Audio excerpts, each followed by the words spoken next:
Ayan, so here is the sample problem number 24. So continuation tayo for solving sample problems in unit pressure or pressure. So here is the problem. So let's read muna. A gauge on the suction side of a pump shows a vacuum of 250 mm of mercury. So A, compute the pressure head in meters of water. B, compute the pressure in kPa. And C, compute the absolute pressure in kPa if the barometer reads 725 mm of mercury. So, ang unang pinapahanap sa atin is the pressure head in water. So, sulat muna natin yung given natin. So, given lang naman natin dito is yung 250 mm of mercury. So, pressure head siya. Ito. Ayan. So, A. So, for A is the pressure head. Sulat muna natin. Pressure head. Yan. Pressure head of water. So, H sub W na lang siya. So, H sub W is equal to, so, i-convert natin yung pressure head ng mercury papunta sa water. So, yung formula natin, so, H sub W,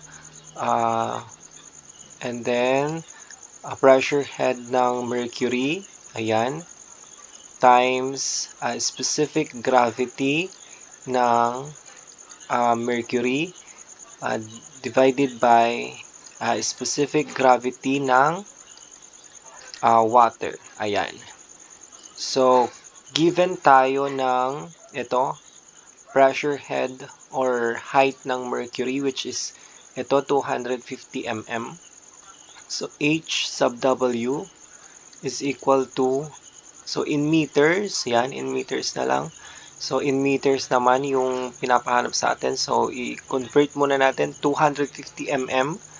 So, pagdating sa meter, it's 0.250 meter times, ano yung specific gravity ng mercury? It's 13.6 divided by yung specific gravity ng water is 1. So, yun yung specific gravity ng water. So, yung magiging pressure head in terms of water, ayan. So, compute natin, 0.250 times 13.6 divided by 1, it's 3.4 meters. Ayan. So, ang sagot natin, pressure head of water is 3.4,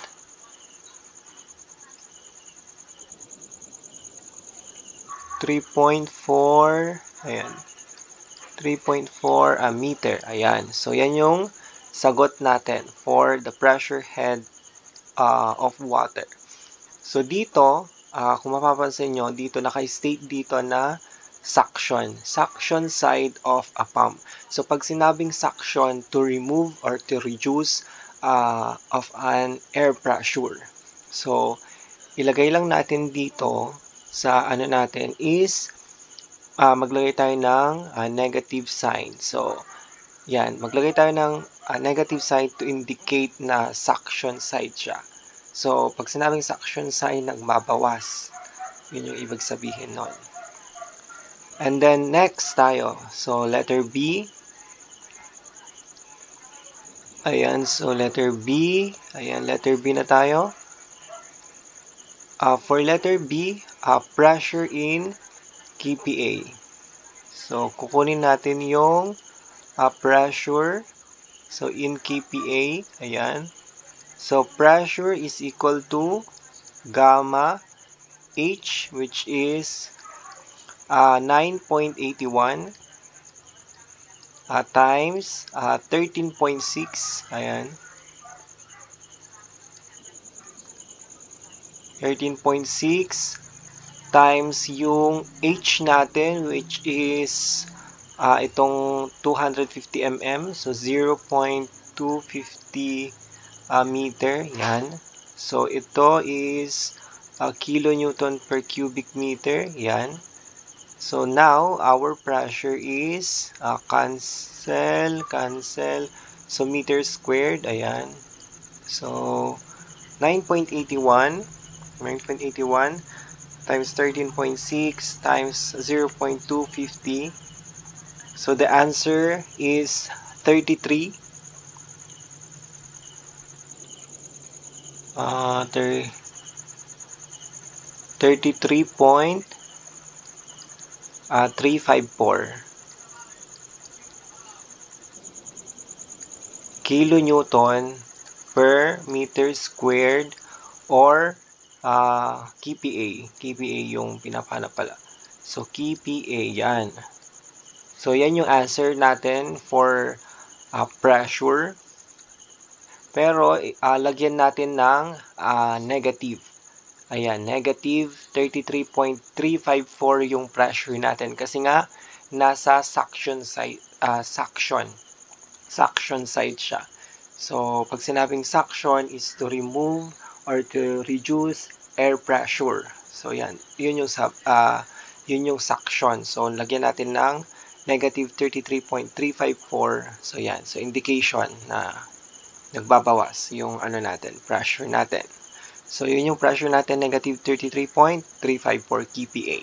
So, ayan. Proceed tayo sa letter C. Anong absolute pressure naman for letter C?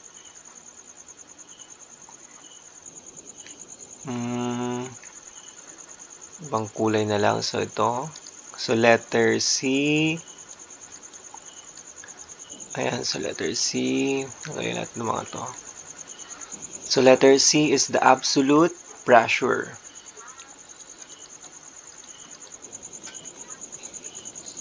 Absolute pressure. Ayan. So, P or P abs. Ayan. P absolute. So, ang formula ng absolute pressure is equal to P gauge. Ayan. P gauge plus atmospheric pressure plus ATM. So, P abs is equal to, so, ito, negative, yun yung pressure natin or the gauge pressure natin. Negative 33.354 and then plus yung atmospheric pressure natin is ito, 'di ba? So, kunin natin. So, gamma. So, yan. PATM. So, from gamma H. Ayan. So, 9.81 times 13 times 13.6. And then, yung H natin is ito. Yan. Ito yung H natin. Magiging H natin. So, 0.725 meter. Ayan. So, ito kilonewton per cubic meter. So, maka-cancel yan. Magiging meter squared to. And then, ito kPa, diba? kPa to. So, kPa din lang yan. So, P abs is equal to, ayan. So, negative 33.354. So, plus 9.81 times 13.6 times 0.725. Ayan. So, ang sagot is 63.373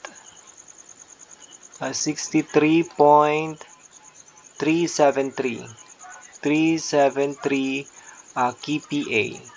Ayan. So, ang kilonewton meter squared ay equivalent siya sa yung kilonewton meters squared ay equal lang siya sa kPa. Yan, take note nyo. Yan.